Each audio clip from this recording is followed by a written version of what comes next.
My name is Amy White. I'm the Executive Director of LandWatch Monterey County. So again, LandWatch holds these speaker series every year, and we're really proud of them because the reason we do this is we pick, and you see, I hear feedback. Is no one else, are you? Okay, I'm crazy. Is it echoing? Yeah, it's just echoing. That's why LandWatch chose to do our speaker series on Fort Ord. And this is, as I said, this is our final, and I'm really excited about this one because this one is an opportunity for the groups that are working on Fort Ord issues to showcase what issues are important to them and what they see as sort of maybe future issues or what they would like you to be involved in or what they really care about. And as you can see from the list, there are so many groups focused on Fort Ord issues. What I think that speaks to is how important this 28,000 acres in Monterey County is to the residents of Monterey County. So as I said, my name is Amy White. I'm the Executive Director of LandWatch. And for those of you who are not familiar with LandWatch, LandWatch is a 501c3. We were founded in 1997 by a group of people that really felt that decisions about the land should be community decisions. And they should be community decisions. Decisions about our land should be made by the community, not made in the back rooms of the Board of Supervisors or not made over drinks with politicians and developers. Decisions about our land should be made in public with people that care about the land participating, and that's what LandWatch believes, and that's why we were founded in 1997, and we're really proud of our mission.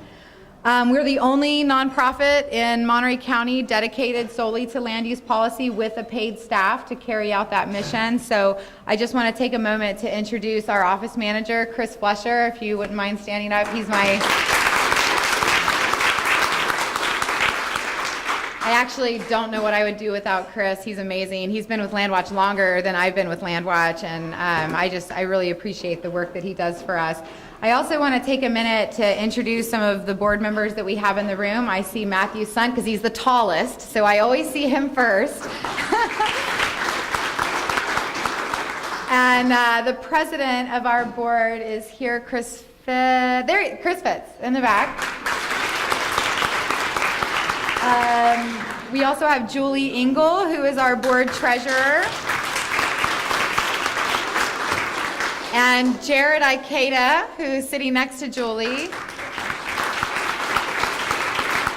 And then I'm really thrilled to introduce our newest board member, Megan Tolbert, who's a planner for CSUMB.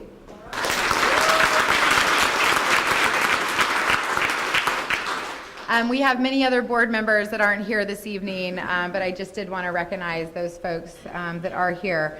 So one of the most critical tasks for LandWatch is ensuring that the public knows what the heck is going on.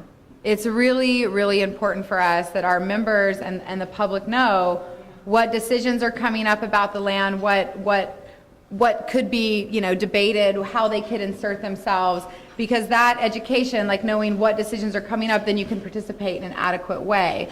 So public participation is this necessary tool that can shape outcomes. What comes to mind? MST Whispering Oaks. So MST Whispering Oaks, as you all know, I hope, unless you were living under a rock the last year, MST Whispering Oaks, just a huge boondoggle in Monterey County, and LandWatch was really on the forefront. We got involved in 2009. We commented on the draft environmental impact report. All these people got involved. We made sure our members were informed. And what happened?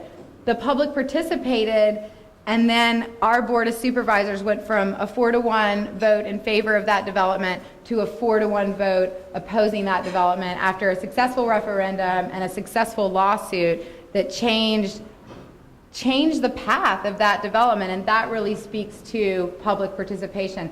The other thing that comes to mind is the recent election outcomes that just happened last week. Now, LandWatch is a 501c3, and of course we don't participate in candidate elections, but what we do is we shape the issues. All the big issues in the 4th and 5th district campaigns were issues that were near and dear to LandWatch. We've got the regional desal project, MST Whispering Oaks, Fort Ord issues in general. These were issues that LandWatch has been participating in and educating our members on for years. And those were the issues that shaped the outcome of the 4th and 5th district elections. As you know, Jane Parker won by 12 or 13 points.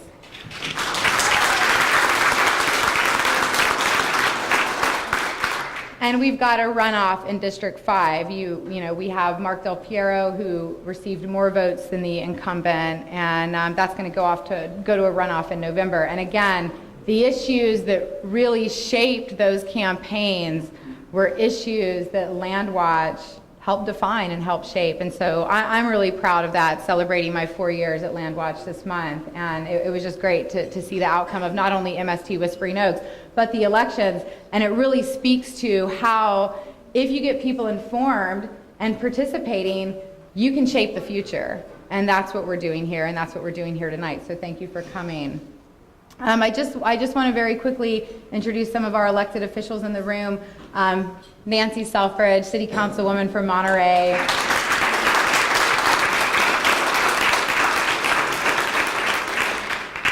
Jan Schreiner, the lone voice of reason on the Marina Coast Water District. And I believe that's it. Please correct me if I'm wrong. Okay, good. Okay, so let's get started. So the first thing I want to talk about briefly, because what's most important tonight is these groups that are presenting on their Fort Ord issues.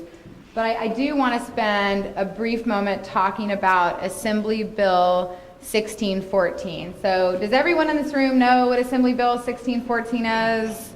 Generally, okay, because I got a little criticism in our advertising that it seemed like, what is 1614? Well, forgive me, 1614, I feel like I've been living and breathing it for 6 months. So let me just give you a brief overview. And by the way, the bill's language is on your table. So Assembly Bill 1614 is the bill proposed by Assemblymember Monning, which would extend the Fort Ord Reuse Authority for another 10 years. Remember, the Fort Ord Reuse Authority is set to sunset in 2014. And so Bill Monning, I think Dave Potter and probably Michael Hulamard would like to see Fort Ord extended for another 10 years. And so AB 1614 is that bill that will extend FORA. Now, AB 1614 went before the local government committee. I was there in Sacramento at that hearing. It went and passed, I think it was a 7-2 vote. That was in April. And this Wednesday, that bill is going to be before the Senate Government Finance Committee. So what you'll also see on the table is a fact sheet. It's that colorful page. I created that fact sheet for LandWatch and for you guys to see. It has all the senators from the Government Finance Committee that will be voting on that bill on Wednesday. Why is that important? Well, it's important because it's really an opportunity for you to tell those senators how you feel about FORA extension. I'm not going to purport to tell you how you should feel about FORA extension. You can make up your own mind. But if you do want to communicate with those senators about how you feel, if FORA should be extended, should it not be extended, what are your concerns about FORA's extension, this is really the avenue for you to tell those senators. And you know what, it works, because when I was at the local government committee in Sacramento, everyone that sent emails to them or everyone that commented on FORA's extension, those comments were received by those assembly members because I saw the packet, they were there. So if you feel really strongly about whether or not FORA should be extended or if it should be extended, how the bill should be changed, however you feel, please participate and tell those senators how you feel, because that is, that's participating in government. Because those guys in Sacramento, they don't know unless you tell them. So I encourage you to look at that fact sheet. I encourage you to think about AB 1614 and think about what you want to tell those senators who are going to be voting on this on Wednesday. One thing that I will say about the bill, and this is sort of a process question, and I just want to put it in your mind, the AB 1614 says that FORA has to create a plan for when they sunset, right? So they're supposed to sunset in 2014, Assemblymember Monning is seeking to extend it for another 10 years. In that bill, because of LandWatch's hard lobbying, he amended that bill to say, okay, FORA also has to come up with a plan for when they finally sunset.